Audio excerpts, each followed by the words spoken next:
Bonjour. Bonjour, bonjour. On va pas tarder.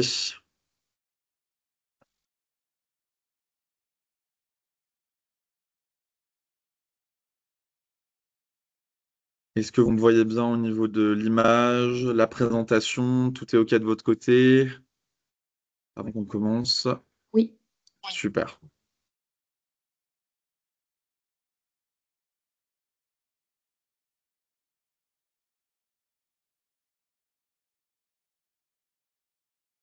Bon, je pense qu'on va commencer. Donc, écoutez, déjà, bonjour à toutes et tous, hein. Merci d'avoir répondu présent pour ce premier webinaire qu'on organise aujourd'hui. Pour vous, justement, qui êtes freelance et qui êtes de plus en plus confrontés aux mesures RSE dans le cadre du traitement des appels d'offres. Le but aujourd'hui, c'est que vous preniez de l'avance sur ces sujets hein, qui commencent à émerger au sein des appels d'offres ou au sein de vos demandes clients.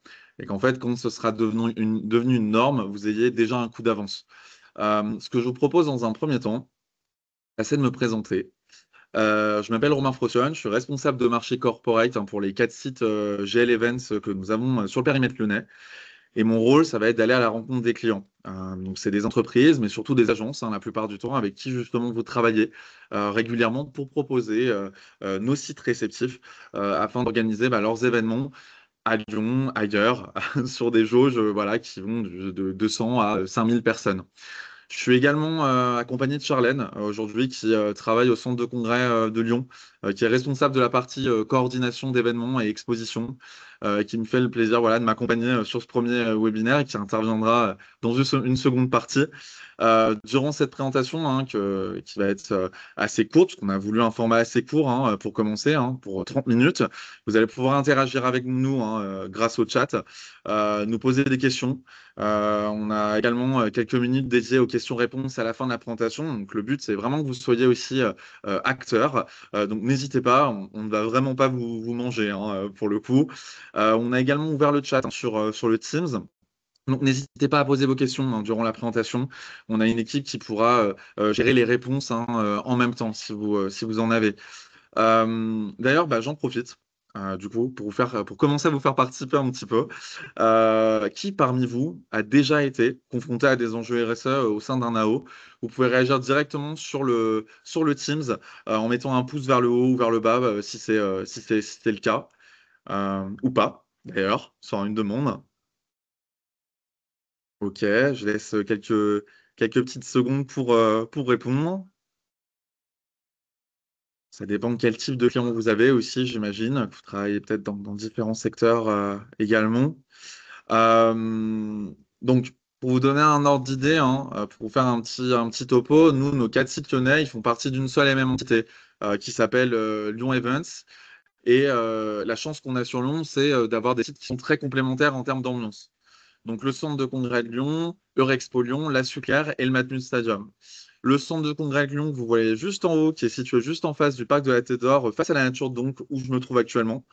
Totalement modulable, plutôt institutionnel sur des événements allant de 200 à 4000 personnes. On a une identité qui est très tournée vers du congrès des conventions, des séminaires d'entreprise. La Surclear que vous voyez en bas à gauche, qui a un style beaucoup plus brut, industriel, puisque c'est un ancien bâtiment qui était destiné à stocker du sucre qu'on a totalement réhabilité. C'est un lieu qui a énormément de cachet, énormément de charme, qui est situé au cœur de la Confluence, là où le Rhône et la Saône hein, se croisent.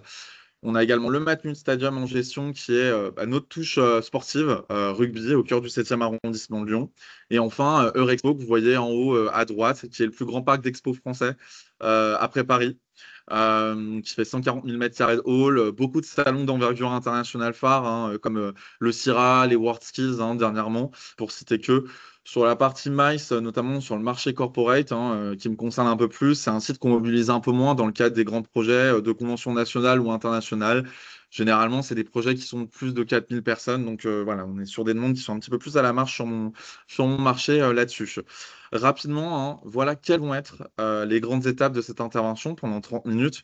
Une courte intro avec un focus RSE, notre chère ville de Lyon, puisque c'est de là que nous vous parlons aujourd'hui.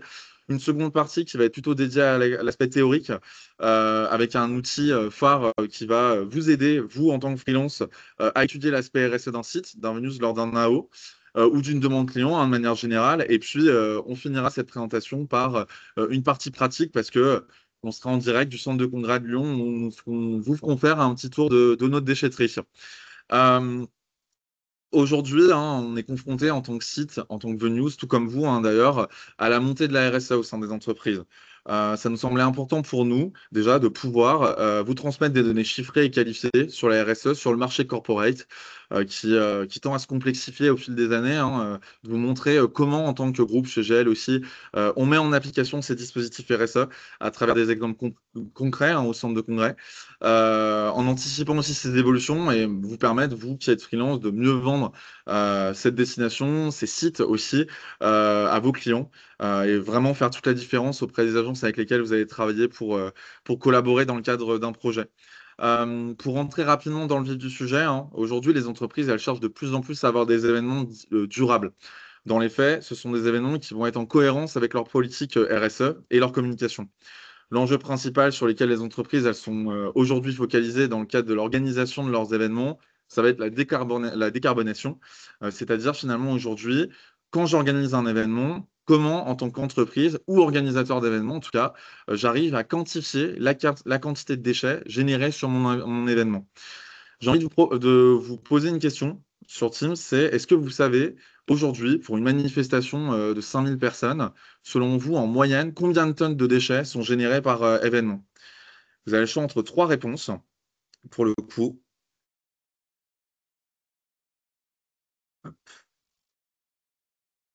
Alors, je vous laisse quelques petites secondes pour répondre. En même temps, normalement, vous avez les réponses qui s'affichent directement sur le Teams. Vous n'aurez pas de gage si jamais il y a une mauvaise réponse. Hein, vous inquiétez pas, pas manger personne. J'ai le droit de vous tromper. Allez, je laisse encore quelques petites secondes.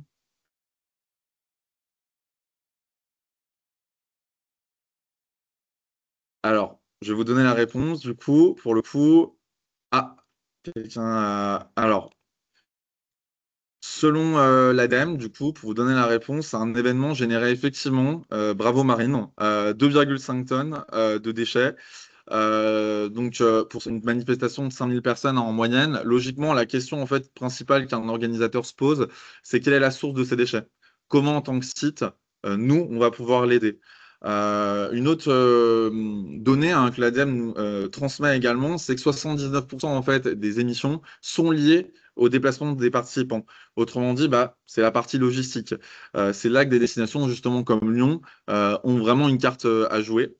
Lyon, c'est vraiment une évidence en matière de RSE. C'est quelque chose qui nous colle à la peau dans un monde vraiment où les entreprises bah, sont de plus en plus, enfin, ne peuvent plus prendre l'avion hein, sur leurs événements.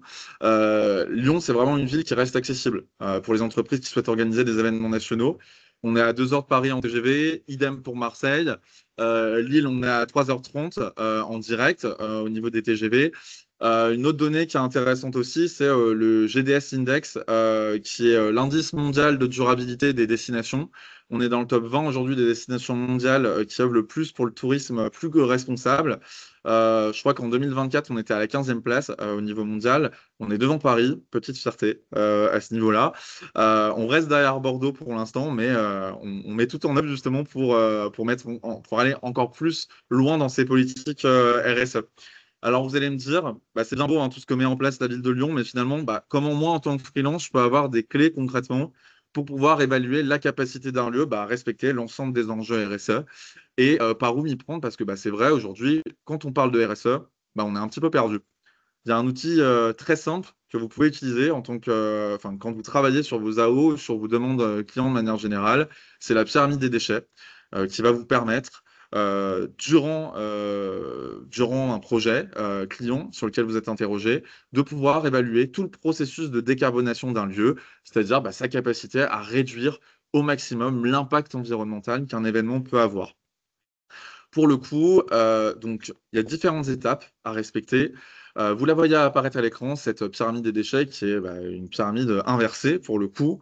Voilà, c'est vraiment quelque chose qui doit faire partie intégrante de votre réflexion quand vous interrogez des sites réceptifs. L'idée aujourd'hui, c'est pas de vous parler de RSE dans son entièreté, parce que le format il est assez court. Il y a également plein d'enjeux sociétaux qu'on ne traitera pas aujourd'hui, puisqu'on a vraiment voulu mettre l'accent sur la manière dont vous allez pouvoir interroger les sites sur la partie gestion des déchets. La première étape, le premier point sur lequel vous devez vous focaliser sur cette pyramide, c'est sa base, la prévention, réduire. Comment un site qui accueille du public va éviter de produire un déchet. Finalement, un déchet, le meilleur déchet, c'est celui qui n'existe pas. C'est une phrase que j'aime beaucoup. Au Centre des Congrès, par exemple, on a souhaité mettre en place une logique d'économie circulaire, hein. Par exemple, on évite d'utiliser de la moquette pour la partie exposition. On a des sols qui sont plutôt en bon état, du coup, sur cette partie-là, donc on en profite. Au niveau de la vaisselle, on n'utilise plus de vaisselle en porcelaine. On n'utilise plus de vaisselle jetable, pardon, attention, que de la vaisselle en porcelaine. Voilà, c'est des petites actions concrètes qui nous montrent qu'un site est en capacité d'éviter, je dirais, d'utiliser des matériaux inutiles dans le cadre de la conception et durant l'exploitation pour un événement. Ça passe aussi par l'utilisation de la signalétique dynamique. Au lieu d'utiliser de la signalétique traditionnelle sur papier, par exemple, notre plus gros investissement en 2025 au centre de congrès, ça a été de passer sur de la signalétique dynamique avec des écrans mobiles qui vont être disposés un peu partout dans le centre de congrès et qui vont également contribuer à limiter la production de déchets. Je vais vous mettre à contribution une autre fois. Je vous propose de répondre à un second petit sondage parce que c'est intéressant de se rendre compte, justement, vous qui êtes freelance, de l'impact que peut avoir le secteur de l'événementiel sur la production de déchets de manière globale. Euh, Est-ce que vous savez, en France, l'année dernière, en 2024, combien de déchets le secteur de l'événementiel il a généré en France? Vous allez avoir les réponses enfin, les différentes suggestions de réponses qui vont apparaître dans le Teams directement. Pareil, pas de gage si vous vous trompez. Le but, c'est juste de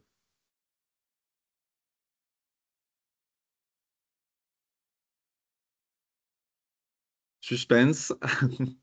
Donc, en 2024, le secteur de l'événementiel, il a généré 100 000 tonnes de déchets. Alors, ça peut faire peur, voire très peur. Mais en réalité, si vous prenez des secteurs comme la mode, hein, par exemple, qui génère 500 000 tonnes de déchets versus 100 000 tonnes dans le milieu de l'événementiel. C'est vrai que on n'est peut-être pas les meilleurs élèves, mais aujourd'hui, on n'est pas les pires. Voilà, c'est pas pour ça qu'on ne doit pas s'améliorer, mais voilà, on relativise un petit peu là-dessus aussi. Le second point qui est important sur cette pyramide, ça va être tout ce qui est réutilisation. Le réemploi des matériaux sur l'ensemble des éléments qui vont être liés à votre événement. Est-ce que le site qui a interrogé va être en capacité de stocker les éléments d'un événement sur l'autre pour justement réutiliser les matériaux? Je pense notamment au mobilier d'un événement. Je sais pas, je sais que sur nos sites, on a des formats qui se répètent, des types de stands qui reviennent d'une manifestation à l'autre.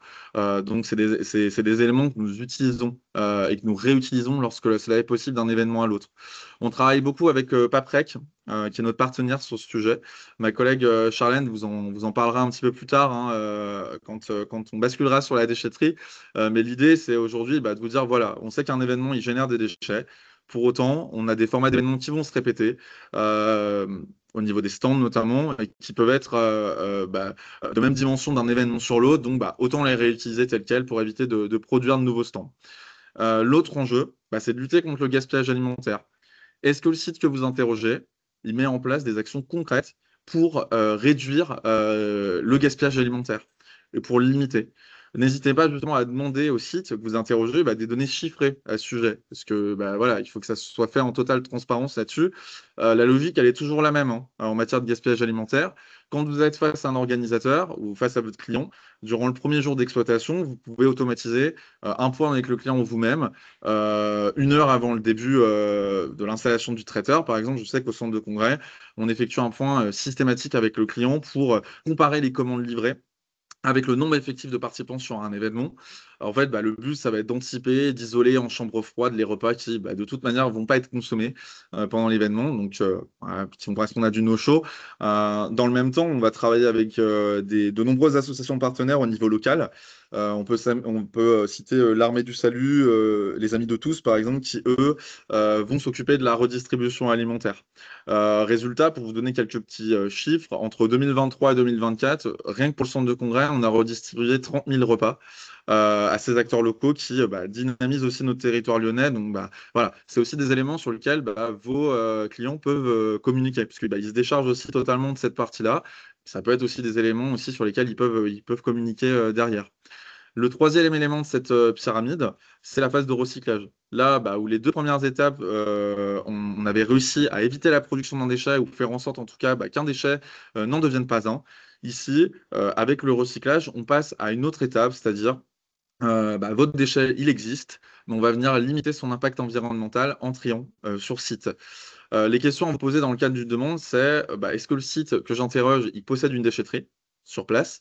De quelle manière sont triés les déchets? Parce que si vous n'avez pas de données concrètes, encore une fois, on peut se poser des questions, pas très transparent du coup.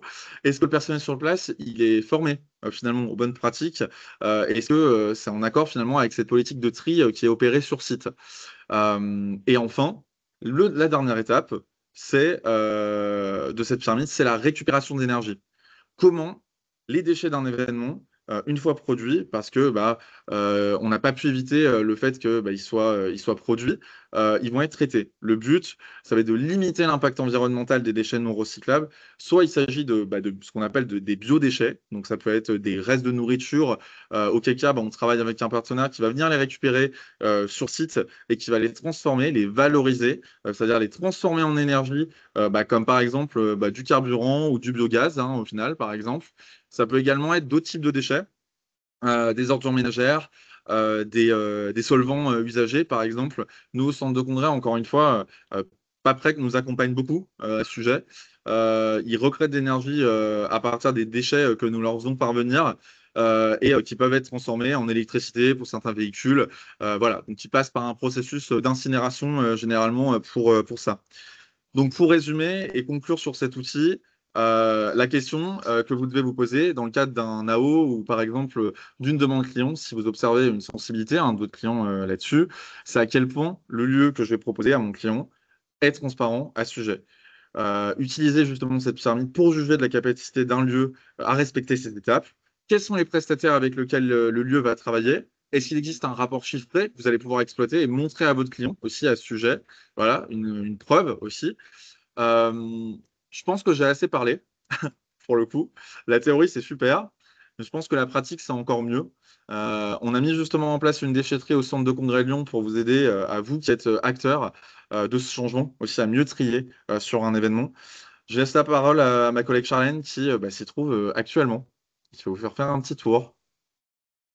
Bonjour à tous, j'espère que tout le monde m'entend bien.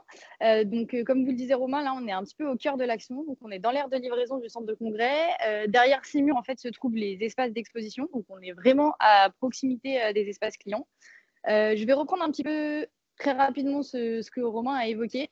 Dans notre premier pilier qui est la volonté de réduire les déchets, on a mis en place plein d'actions, notamment ce qui peut compter pour vous, clients ou aussi organisateurs, c'est la réduction des bouteilles en plastique. Donc, on a économisé 50 000 bouteilles en plastique par an.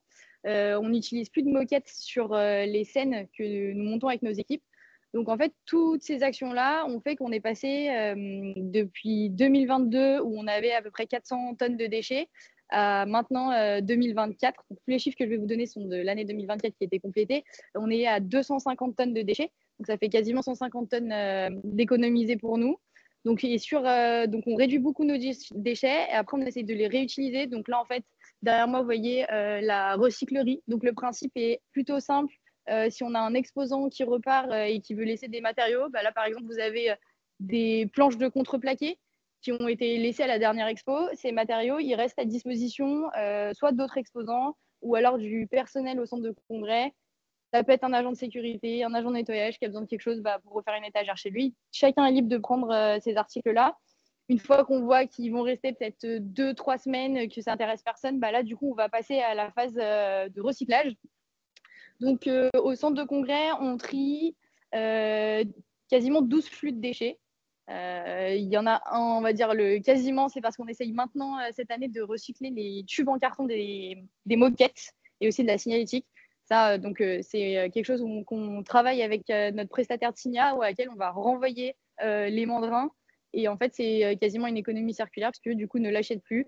Et on profite des transports qui repartent dans les dépôts sur le matériel d'expo pour faire cet acheminement.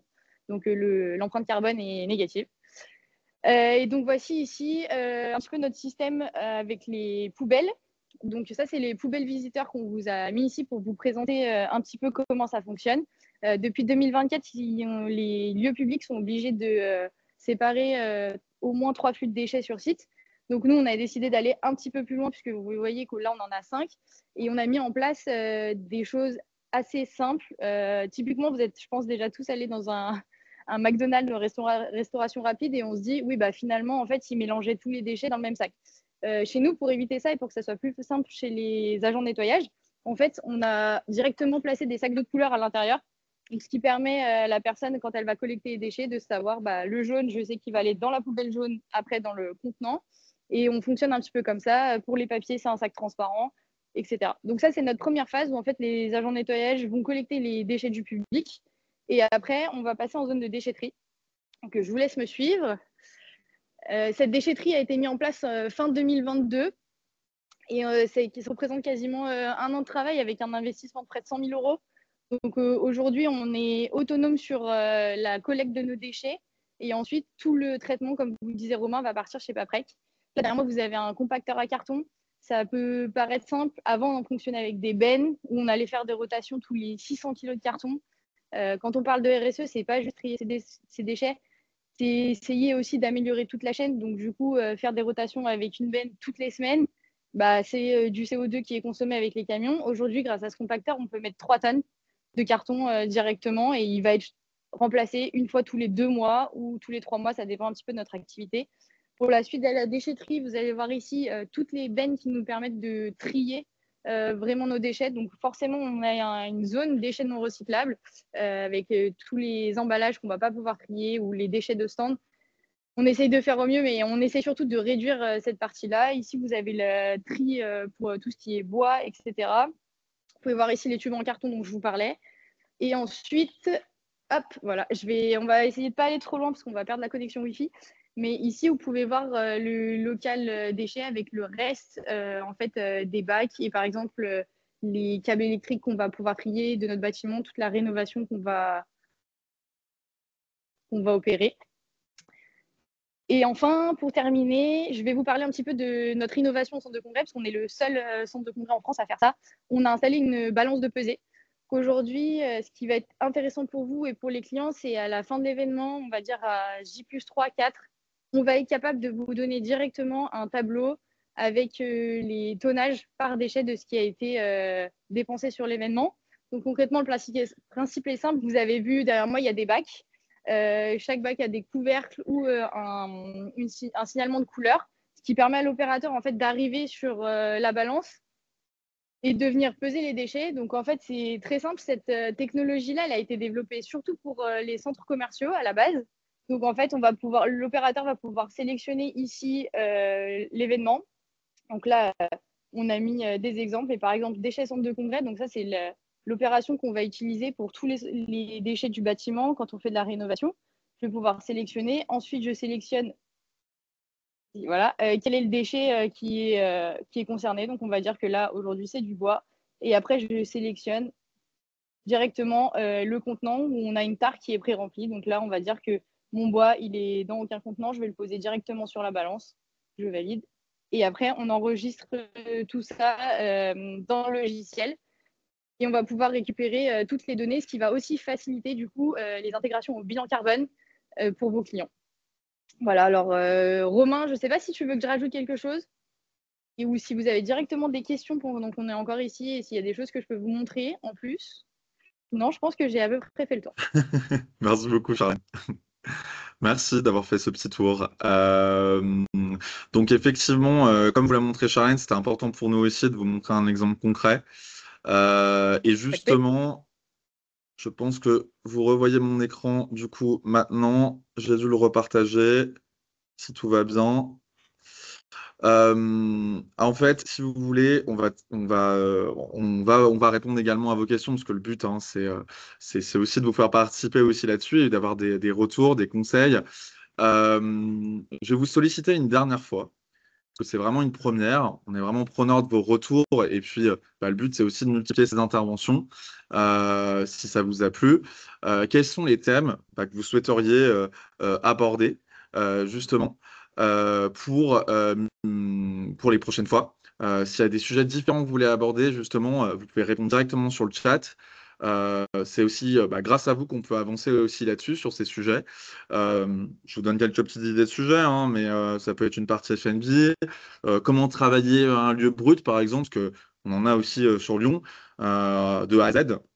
Pas du tout la même démarche, justement, qu'on met en place. Ça peut être un webinaire sur de la sécurité, par exemple, pour vous sensibiliser sur ces points.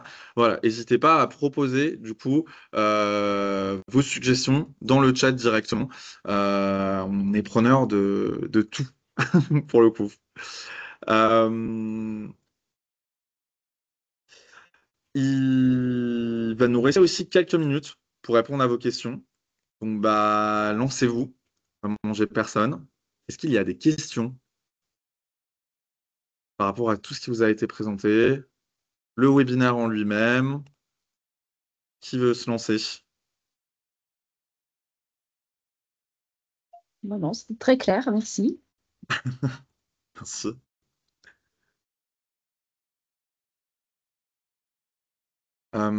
Est-ce que vous avez des idées potentiellement d'autres types de webinaires qu'on pourrait mettre en place et qui touchent justement vos activités? Ça peut être tout. Est-ce que vous avez des idées qui vous viennent en tête justement? Parce que le but, c'est de vous aider aussi.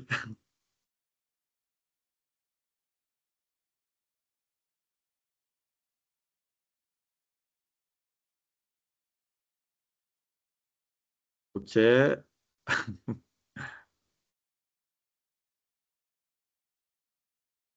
Parmi les thèmes du coup qu'on a abordés, est-ce qu'il y a je vois que Marine est en train de d'écrire. Béatrice proposait la gestion des données récoltées lors d'un événement. Quel type de données, par exemple, Béatrice, vous faites allusion? C'est quel type de données? N'hésitez pas sur le micro, juste que je vous vois.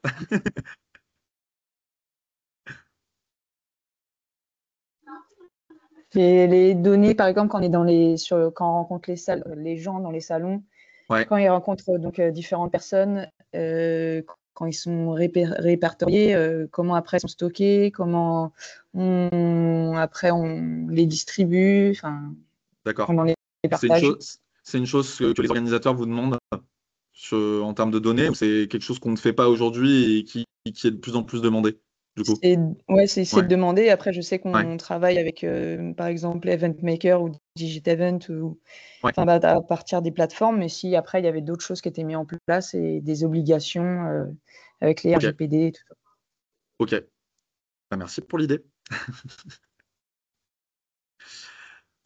Marine, vous voulez dire quelque chose? Vous tapiez? Non, je voulais simplement dire que c'était très clair et que j'avais pas spécialement Bon, de questions. Voilà. super, bon, merci. Bon, écoutez, je pense qu'on va vous laisser. Le but, c'est pas de dépasser trop le temps non plus et de rester sur ce format d'une demi-heure. On va vous l'intervention, elle est enregistrée hein, parce qu'on avait beaucoup aussi de personnes qui, forcément, n'ont pas pu participer comme on est en pleine période de vacances pour le coup. Donc, on leur enverra également le replay de l'intervention et vous y aurez également accès. On vous enverra tout par mail là-dessus. Et on va également vous faire parvenir une petite boîte à outils, justement, avec les éléments clés de la présentation, notamment la pyramide des déchets, des exemples concrets, un récapitulatif de la présentation pour que vous ayez aussi une trace. N'hésitez pas aussi à nous contacter par mail par la suite si vous avez une idée, si vous avez une demande qui peut correspondre sur 26-27 à l'un de nos sites. Hein, on ne sait jamais pour le coup, si ça vous a donné des idées. Donc voilà, on se tient à votre disposition et on espère en tout cas qu'on réitérera cette expérience, que vous êtes vous travaillez avec beaucoup d'agences justement et vous êtes justement les meilleurs acteurs, j'ai envie de dire, pour diffuser aussi ces messages RSE à vos partenaires, à vos clients finaux, aux agences avec lesquelles vous allez travailler du coup là-dessus. Bon, écoutez, merci beaucoup pour votre attention et puis je vous souhaite une très bonne journée, bel été et à bientôt. Merci Merci beaucoup. beaucoup. Merci Au beaucoup. revoir. Merci, à bientôt.